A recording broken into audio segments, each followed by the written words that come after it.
Hello there guys, it's CoolFox over here, and today I'm bringing you an unboxing and review of the Pantonma K90W Drone.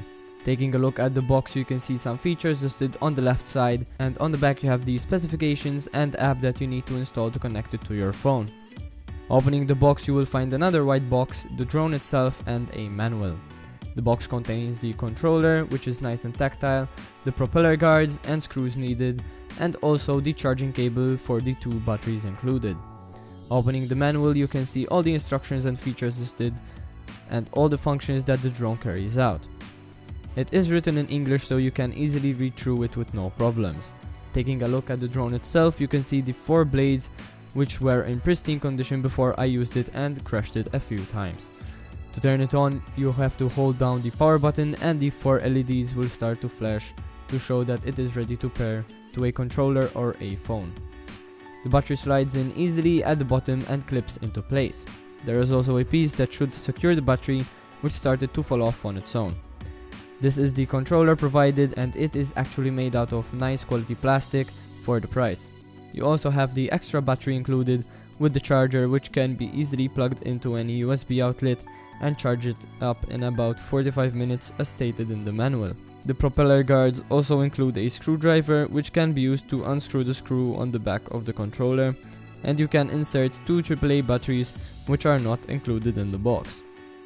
The propeller guards are also very easy to install, and once you pop them into place, you have to screw in the screw with the provided screwdriver to make sure they do not fly off on takeoff. To take off the drone, all you need to do is press the button on the top right of the controller, and to land it, you have to press the same button. The drone itself in flight is actually pretty stable, given that it is calibrated correctly once you turn it on. And if it is not, you should connect it to your smartphone through the Wi-Fi settings and download the Pantonma app found on the Play Store. This app lets you record videos and also take pictures. It also has an align feature which aligns the drone horizontally, so it is calibrated correctly. There are a lot more features on the app, but we'll go through them later. A big problem I encountered was that I couldn't get the SD card to fit into the drone. It did not want to slide into any slot and kept on recessing itself inwards. I also tried setting it up by aligning the contact pins, but it was to no avail as no videos were recorded. This led me to try to disassemble the drone, but later on I found out that it can't be done as the top and bottom parts are molded together. I eventually took it out via tweezers, but it still did not solve the problem. I also looked at the manual to see if I was inserting it correctly, which I was. Therefore I could not record any video with the drone itself, as it had no storage to store it in.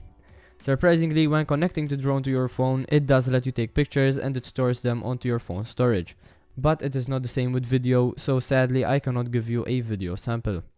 I did however record my phone screen, and therefore you can see the layout of the application.